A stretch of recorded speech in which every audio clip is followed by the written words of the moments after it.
Bapak, Ibu, dan saudara-saudari yang terkasih, marilah kita mempersiapkan hati dan pikiran kita untuk mendengarkan sabda Tuhan pada hari ini.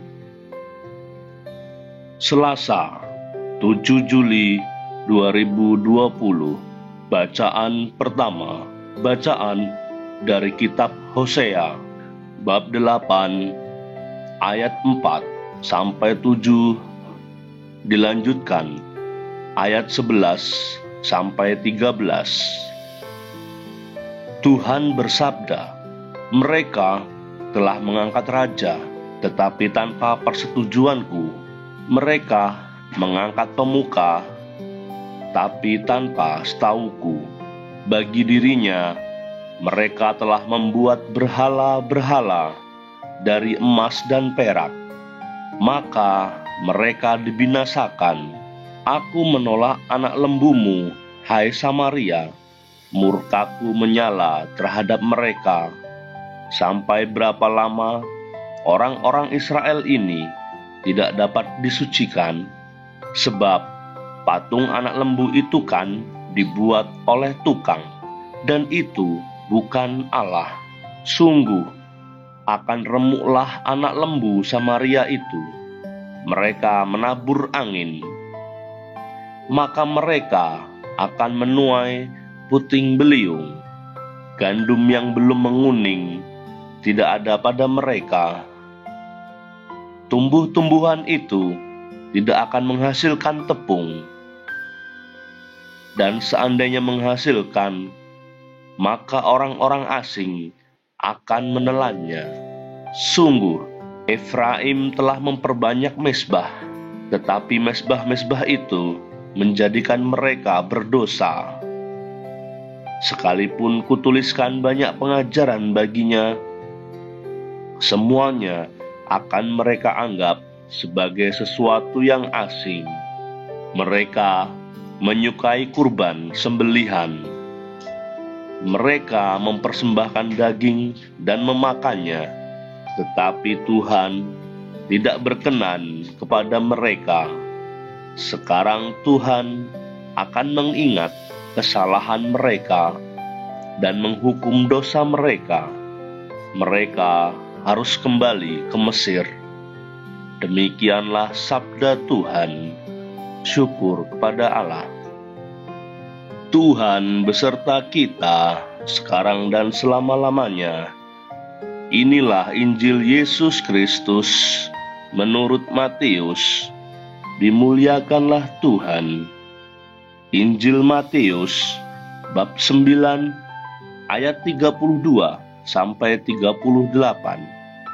Pada suatu hari dibawalah kepada Yesus seorang bisu yang kerasukan setan. Setelah setan diusir, orang bisu itu dapat berbicara. Maka heranlah orang banyak, katanya, "Hal semacam ini belum pernah dilihat orang di Israel." Tetapi orang Farisi berkata, "Dengan kuasa penghulu setan, ia mengusir setan." Demikianlah Yesus berkeliling ke semua kota dan desa. Ia mengajar dalam rumah-rumah ibadat dan mewartakan Injil kerajaan surga, serta melenyapkan segala penyakit dan kelemahan. Melihat orang banyak itu, tergeraklah hati Yesus oleh belas kasihan kepada mereka, karena mereka lelah dan terlantar, seperti domba yang tidak bergembala. Maka katanya kepada murid-muridnya, "Tuaian memang banyak, tetapi sedikitlah pekerjaannya. Karena itu, mintalah kepada Tuan yang empunya tuaian, supaya ia mengirimkan pekerja-pekerja untuk tuaian itu." Demikianlah Injil Tuhan. Terpujilah Kristus. Pada Injil hari ini, kita mendengarkan berbagai kisah mengagumkan yang dilakukan oleh Yesus, mulai dari orang buta yang disembuhkan, orang bisu yang disembuhkan, bahkan orang bisu yang kerasukan setan. Dan setelah setan itu diusir, orang bisu itu bisa berkata-kata. Mukjizat yang dilakukan oleh Yesus merupakan keilahian yang diperlihatkan kepada semua orang,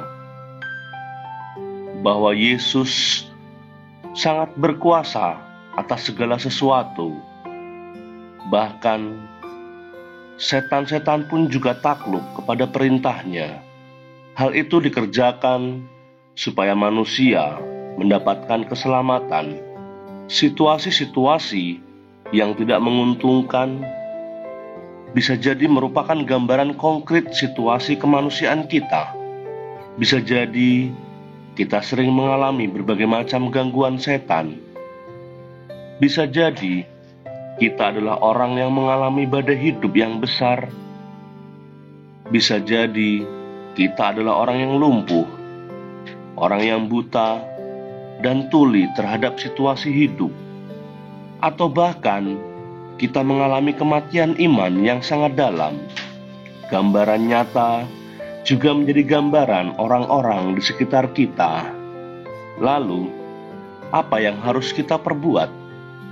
Bapak, Ibu, dan saudara-saudari yang terkasih, di dalam Injil hari ini, Yesus telah memerintahkan kepada murid untuk meminta kepada Tuhan yang mempunyai tuaian, supaya mengirimkan pekerja-pekerja untuk tuaian itu. Hal itu juga bisa kita lakukan. Kita juga bisa meminta kepada Tuhan supaya mengirimkan pekerja-pekerjanya. Kita tidak mampu mengerjakannya sendiri, karena hal itu bisa jadi di luar kuasa dan kemampuan kita. Namun kita tidak sendirian. Allah yang kita imani adalah Allah yang peduli, Allah yang mau terlibat dalam kehidupan setiap pribadi. Apakah kita mau membuka hati untuk Allah yang peduli kepada kita? Atau justru kita malah menjadi tokoh lain dalam Injil yang mencela dan menghujat serta menolak kehadirannya? Amin.